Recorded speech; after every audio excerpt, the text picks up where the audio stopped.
taking action is really the antidote to anxiety. Thanks for watching Hot Flashes and Cool Topics podcast. Be sure to subscribe and ring that bell to catch all of our conversations. Now, on to the show. Welcome back to Hot Flashes and Cool Topics podcast. Today, we are going to be talking about the stress paradox with Dr. Sharon Bergquist. Welcome to the show. Thank you so much for having me. Well, we appreciate your time. And I thought, when we were reading this book, so much of what is told to us as we get older is that stress is bad. You have to minimize your stress level. It's not good for your health. But your book is truly a paradox because you are talking about the fact that there are some that our body is hardwired for stress and that there's some good stress and bad stress. So I thought we would start at the beginning, explaining what you mean by what our body is hardwired for stress, for good stress. Yeah. So, everything that we've been told about stress that it harms is certainly true. I'm not trying to discount any of it. And there's, really about 9 decades of research now showing that. But in the last 2 decades, there's also a lot of really good science showing how certain types of stress, the types that we're made for, which we can get into, are really there to help us adapt and thrive and grow. And when we use these types of good stress, it helps us build resilience against the types of stress that are wearing us down. So it is counterintuitive because we're actually using stress to build stress resilience. Right. And those two types of stresses, can you share those with us? The chronic stress and hormetic. Am I saying that correctly? Hormetic stress. Yes. Yeah, absolutely, Bridget.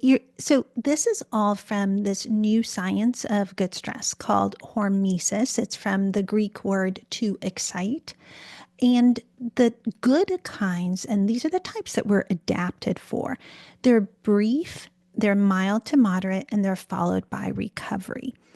And the chronic stressors that we are very familiar with are kind of continuous, they're beyond our control, things like financial hardship, difficult relationships, job situations where we feel stuck.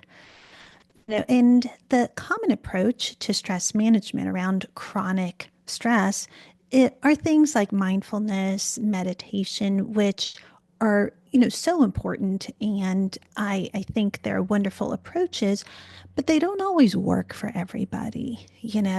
Some people just have a very busy mind. And this is a different set of tools because we're approaching resilience by taking action. So, all of the good stressors, these hormetic stressors, involve deliberate stress. You are choosing to add stress, you are in control. And taking action is really the antidote to anxiety.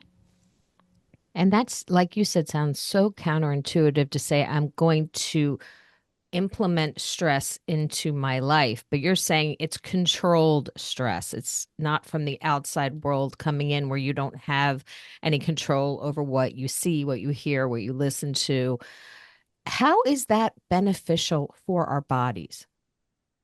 Yeah, so our bodies are, again, we're made for stress. We're made to do hard things. For 2 million years of our human history, our ancestors were constantly faced with stress, but these brief types of stressors, right? We're talking about, running away from a predator, et cetera, not 24/7 media and news.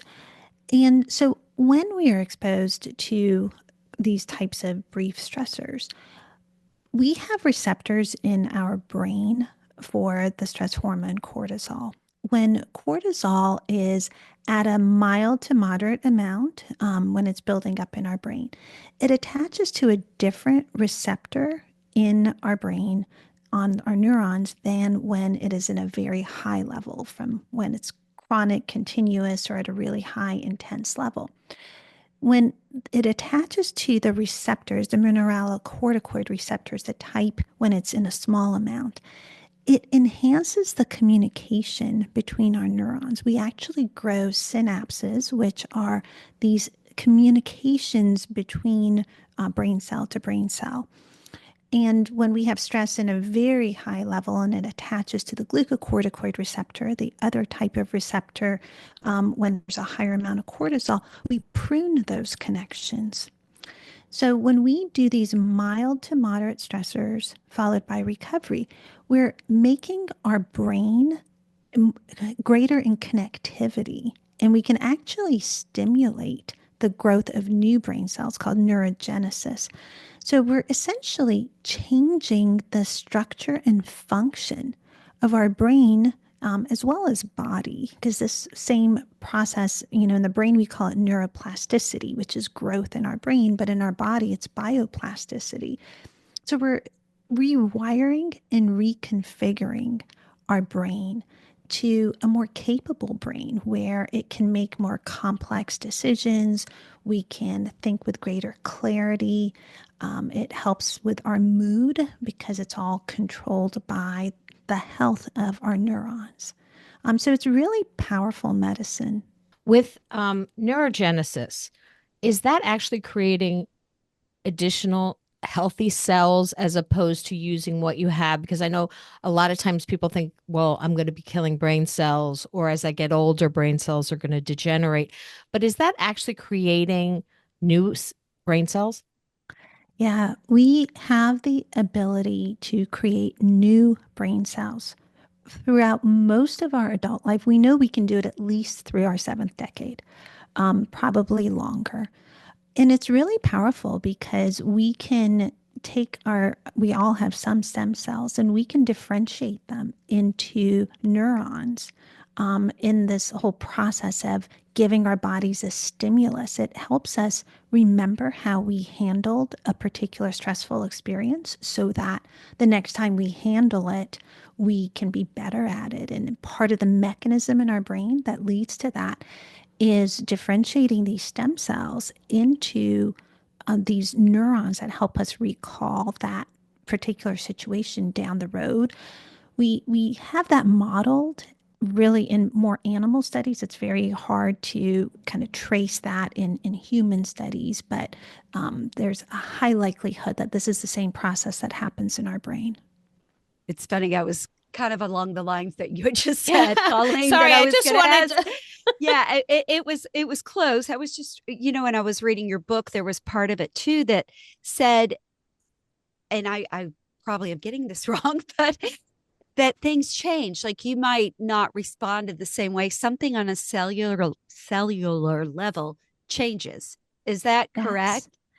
Yeah. It is, and it changes our resilience. So we know for a long time that childhood adversity can impact our resilience throughout our life.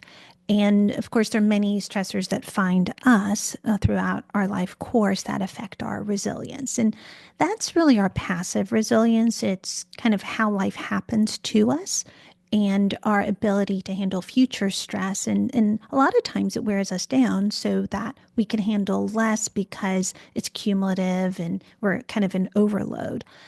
What we're talking about here is building active resilience because we can choose certain types of stress that shapeshift our brain in a way we want, where we are more capable, where we are more resilient. And I think this is like this incredible science because in neuroscience, the amount to which we can reshape that resilience is unlike any we've ever imagined could be possible. And that's really why this is so profound. Right.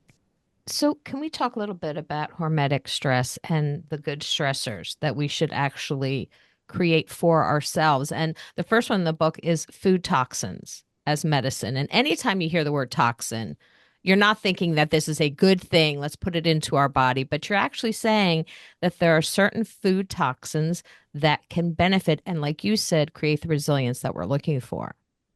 Yeah, so the common thread between all of the hormetic stressors with the plant chemicals, the phytochemicals being one of them, is that these were stressors that were inherent in the environment to which our, ancestors have adapted. So our genes have found mechanisms where we can handle these stressors and over 2 million years, we've not only adapted to handling them, but they are part of this ancient code of how we activate our body's natural ability to heal. So we had to develop strategies to become incredibly resilient and thrive from these stressors for our human species to be able to continue and thrive. And the way the plant toxins work in that kind of overarching approach is, well, I should start by saying, well, why do plants make phytochemicals? So when plants are in their native environment, like a wild environment, they make phytochemicals as a response to the stressors they face. Ultraviolet light, pollutants, insects trying to eat them, us as humans trying to eat them. So plants can't flee. So their mechanism for deterring us and kind of surviving is they make these plant chemicals called phytochemicals, which are natural pesticides for the plant. And phytochemicals, as we know them, are beneficial, right? Because phytochemicals are the part in plant food, we're talking about fruits and vegetables, that give them their color, right? So the brighter the color of the blueberry, the more phytochemicals it has. And the phytochemicals are the anti-inflammatories, they're the antioxidants, they have anti-cancer capability. So when we consume this part that the plant made in response to stress, it activates our stress response. And what happens in our body is that stress gets communicated to our cells, and our cells have these gene programs that awaken our natural defenses. For example, we ramp up our antioxidant level, we moderate inflammation, we have a DNA repair response. We actually repair our DNA. We repair proteins. We stimulate this process called autophagy, where we can recycle damaged components in ourselves. It stimulates energy by increasing our mitochondria. It is so incredibly synergistic how we have adapted over time to benefit from plant food. And part of that is because our ancestors' survival really depended on how many different edible foods could they eat. And the more they could adapt to eating certain plants, which, some of course can be poisonous, but the more they could adapt to the different, quote, toxins and these natural pesticides in plants, the more they would survive. And we have essentially been given this gift in our DNA, handed down generations of thriving and becoming more resistant to our own environment as a result of this relationship that has formed over human history. Yeah, I did. I thought it was so amazing, that part, because you're reading that about the toxins, and the man, was he German, that was Yes. treated badly for coming up with this theory, and people came against came out against him in his studies. And I just thought that was amazing that you go to this level of toxins where I guess you reach a threshold. Is Yes. that, yeah? And you talk a lot about the Goldilocks, trying to find the Goldilocks spot. So can you talk about how our cells and things respond when you try to find that Goldilocks spot um, in that area? Yeah, and thanks for asking because this is such a critical part of it. So, there's a long history behind how hormesis was discovered. And as you're referring to, Hugo Scholes in the late 1880s had done some experiments where he was trying to find what dose of a disinfectant can kill certain yeast. And what he was observing is that at a certain dose, the yeast were actually becoming stronger and they were proliferating and growing. And it was so counterintuitive because we're made to think that, okay, at a high dose, something can be toxic, it can kill us. If we just get below a certain threshold, maybe we can just not get harmed. But what he was seeing is that if we come to a certain range, this Goldilocks zone, that we thrive, we actually benefit. So our relationship with these stressors is not linear, right? So our goal isn't just to kind of reduce stress to the point where we're not harmed from stress. What we're realizing is that when we hit the sweet spot, we take off. Right? We actually thrive and benefit, and the relationship is more like parabolic. If you picture the St. Louis Arch, where too much stress can harm, not enough can actually be just as harmful as too much. They're kind of the two bottom portions of that arch. And right in that middle, that Goldilocks just right amount is where we gain the highest growth and resilience. And we call that Goldilocks zone the hormetic zone. That's the optimal zone of stress. That makes me think of two-part question. One, how do you know when you reach that level? And two, I know you also talk about diversity, that you have to kind of change up. A lot of people will eat the same foods, have the same routine, and the importance of diversity in reaching that Goldilocks level. Yeah, both so important. So you know when you reach it versus say a harmful stress by how you feel. So a lot of this is just tuning into your body. And I do think in the future of medicine, we're going to have more objective ways to measure this. But this really applies as a general framework for any health habit. If you do the habit and you feel worn down and exhausted and just kind of burnt out. Okay, that was not a health promoting habit. If you do it and you feel energized and you think more creatively, you that is a good stress and you're in that Goldilocks zone. And that really applies to food as we're talking about here. Like, how did I feel after I ate that food? And within, days, food can impact your mood. It can impact your creativity as well as physical function. Um, and we all know that you can get a slump after eating sugar, et cetera. I mean, it's pretty short term. It applies to exercise. Did you overtrain? Did you undertrain?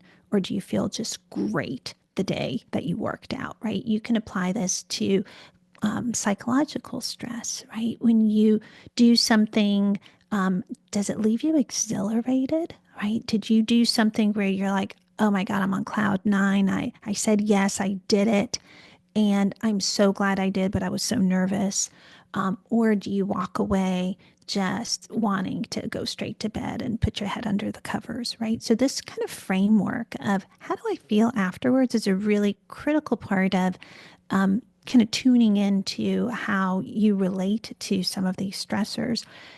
And the second part of what you asked, this variety part, the reason variety is so important, and we're talking about variety of plants here, different fruits, vegetables, legumes, nuts, seeds, is because each plant has a different mix of phytochemicals, of these plant, quote, toxins. And each toxin sets off a different set of these stress responses in our cells. So when we consume a variety of different plants, our stress responses are going off like fireworks in a very beneficial way, where we're repairing our protein, our DNA, ramping up our antioxidant defenses. We are stimulating our mitochondria, autophagy. The more different plant food, the more we set off different pathways and the stronger we become. And the relevance here is when I talk to my patients, most of my patients who consider themselves as ones who eat a healthy diet will describe to me, their typical morning is I have a smoothie, and for lunch I have a salad, and for dinner I have some version of protein with some side vegetable. But the kind of I think trap we all fall into because we're all creatures of habit is we'll have the same smoothie. It's like I put 3 strawberries, 4 blueberries, and ginger, whatever the combination is. And okay, my lunch is always this salad that I get from X place, and they always put a side of whatever on it. And we kind of get into these patterns where it's the same healthy food, and of course, it's already hugely beneficial that it's, if it's whole food and healthy, but we're missing out on variety. There are 30,000 edible foods in the world. We cultivate 150, and only about 30 of them make it to our plate each year. And that just isn't the way we can optimize our body's natural healing ability and our natural defenses. Yeah, You were I you were looking yeah. at Bridget's breakfast every morning, weren't you? At her I am Miss Greek yogurt, the fruit, chia seeds, pepitas. Yeah, and it is, and it is a habit. But when I was reading your book, and like you said, you compare what our ancestors, how many plant foods they ate, and then you knock it, and it narrows down to what we eat. And I remember we spoke to a nutritionist at one time that I think she said to try to get 30 different a Yes. week. And maybe we might get 11, and it really makes you think about any of the things that you're putting in there. Even if she said, if you're putting an herb in there, if you're putting anything, put some more plant foods in there. And yeah, that was pretty, that stood out to be like, oh my goodness, and the importance of plant-based diets.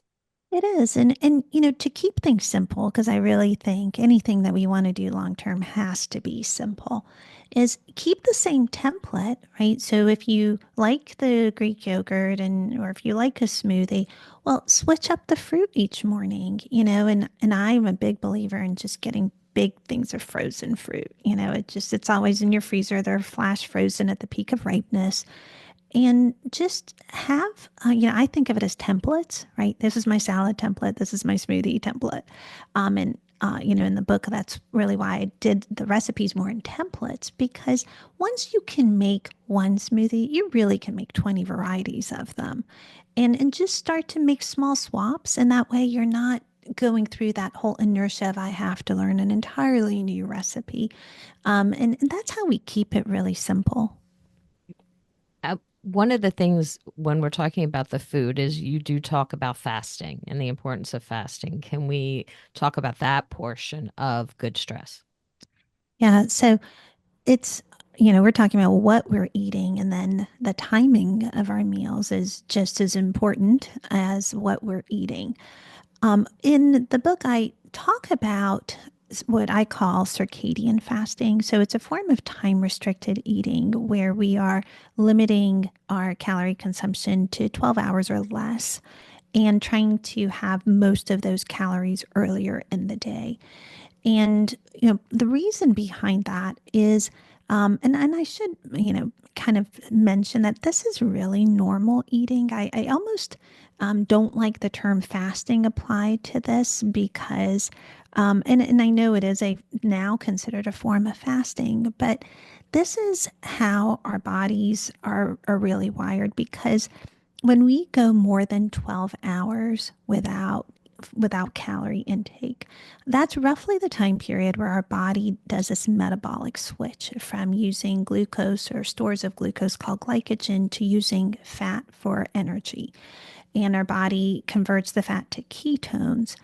And the importance here is that we want to balance buildup and growth, which is what we do when we eat. We kind of raise our insulin level. Insulin's a storage hormone, and we start storing energy, with balancing breaking down that energy. So using the glucose, using the fats. And when we're out of that balance, well, we net growth, which, on some level sounds good, but if you kind of look at the trends, it's also contributing to a lot of metabolic disease, to a lot of, challenges with weight management, because we're kind of out of whack right now. The average American eats over or consumes calories over a 15-hour time period. So we're spending more time in this buildup phase than the breakdown phase. And we can only be in one or the other. And what's even more important is at the level of our cells. When our cells are in growth mode, they're proliferating. But when they are in this kind of breakdown mode, they're actually in a repair mode. So when you go more than 12 hours without food, ketone is a signaling molecule, meaning that it signals or communicates with every part of our body. And it's sending the signal of food scarcity, and that triggers a stress response. And within our cells, it starts to activate all of these housekeeping functions that we're talking about. And the cell learns to become more efficient, like it becomes more insulin sensitive because it wants to uptake energy more efficiently. The cell starts to do these repair processes to the protein, the DNA, etc. It starts to recycle the damaged components in addition to the repair that's going on, so that when we resume eating, we are proliferating healthier cells. And this back and forth, if we do this daily, of kind of housekeeping, repair, and then healthier cells get, multiplied in our body, is really the way our bodies were designed to deal with the daily damage that we all deal with. Like throughout the day, for example, the average person gets 10,000 places of injury to the DNA. And, our bodies are just incredible machines constantly trying to heal and repair. But we do this work generally overnight, and our bodies have to be prepared and be in this fasted state, because if we're eating close to bedtime, we are telling one part of our body, hey, open up the shop. We got to digest this food. Don't turn out the lights yet. Yet another part of our body is like winding down and trying to get ready for bed. And we're interfering with these repair processes, and we're interfering with the efficiency of our circadian biology, this natural rhythm that we've really developed between growth and repair and buildup and breakdown. And when we're out of balance, we simply can't repair all these things that we're incurring. When you think about our food environment, all the pollutants, these potential harmful toxins, the man-made toxins, not the healthy plant toxins. Our bodies are out of balance with, now we're getting more damage than we're spending time repairing. And that accelerates the timeline to disease, because at the end of the day, disease and all these symptoms that we're feeling are all stemming from cellular dysfunction. I mean, that's the most upstream factor, that, if we try and get to root cause, you just can't go further upstream, because the most fundamental, smallest unit in our body is our cells. So the health of our cells is really the backbone of every symptom, whether it's bloating, digestion, mental fog, fatigue. It's the backbone of disease like diabetes, heart disease, Alzheimer's, cancer. It's just the backbone of longevity and how well we age. So it's really critical that we focus on, repairing and allowing our body to do what it's made to do. You hit on so many of the things, that the 4 R's of good stress. I mean, you talked about repair, and then, can you talk about like the resist and the repair? And I was looking at the rest of the R's on there: recycle, recharge. Can you talk about the 4 R's? Yeah, absolutely. So the way I kind of condense the benefit of all these different cellular stress responses is down to the 4 R's, which, as you started to mention, is, resisting damage, to repair the damage that's already happened, to recycle different parts of our cells, and to recharge them by building their energy. So we resist antioxidant damage and oxidative stress, and we resist inflammatory damage through these cellular stress responses. We repair protein, and this is what's really just phenomenal. Our proteins are the workhorse in our cells. We have 20,000 to 100,000 different proteins, and they're doing the bulk of the work. And proteins are so important that one of our cellular stress responses are heat shock proteins.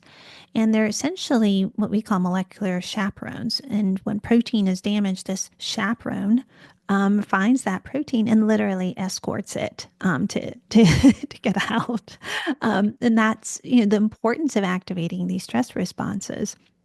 And we also repair DNA. And like I mentioned, I mean, we're getting just incredible amounts of DNA damage on a daily basis.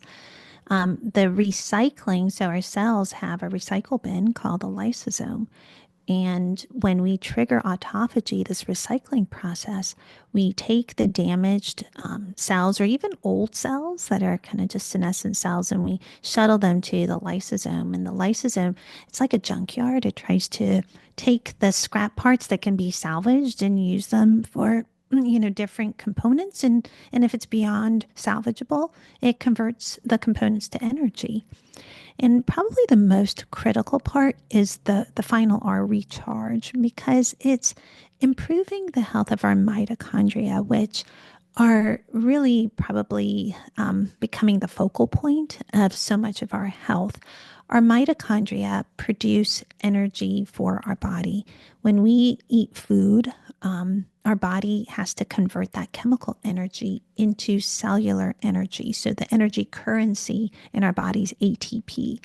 And our mitochondria are the part that are converting that. So they are kind of the power plants, the cellular engines in our body.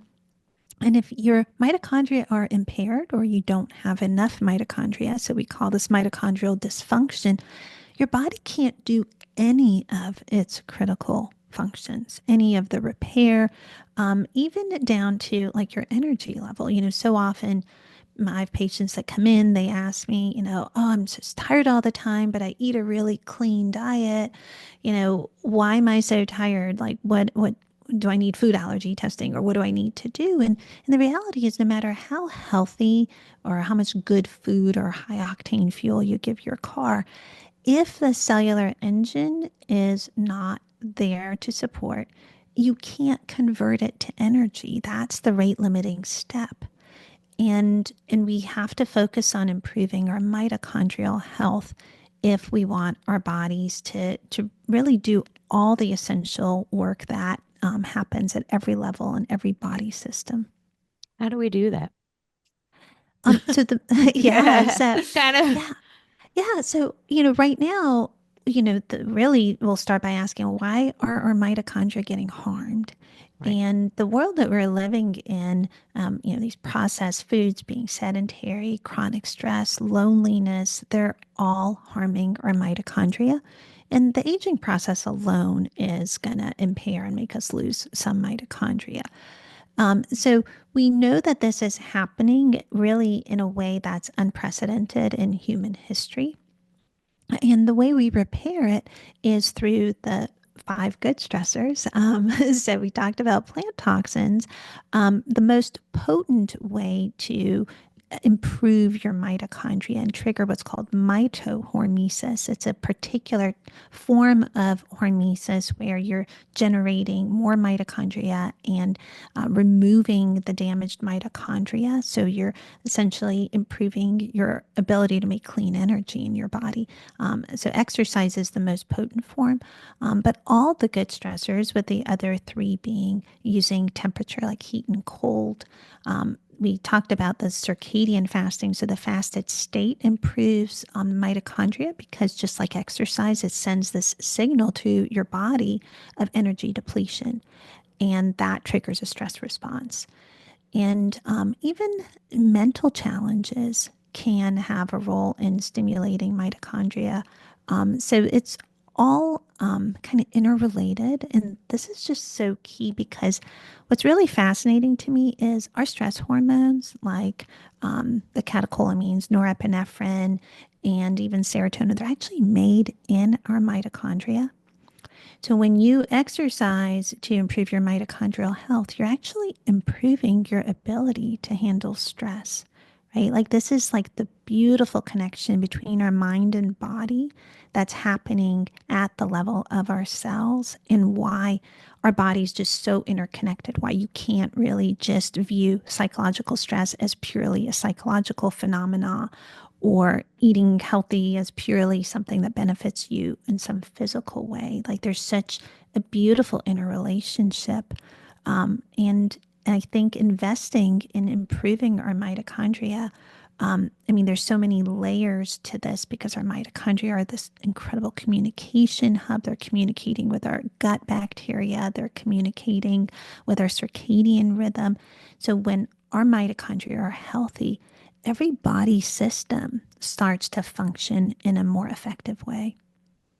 Yeah, you hit so many of important things, and I want to talk forever about it. But Right. one of them, you talked about the heat and the cold extremities, and you're reading that, but you talk about So we have what's to the take good a part? cold plunge. Is that what Yeah, you're well, saying? the heat and the cold, but you were also, warning about not too long of either of these. Can you talk about that?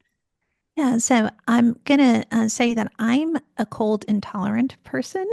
I have two. So so I will, certainly do these stressors, but I am very sympathetic to people who prefer warm weather.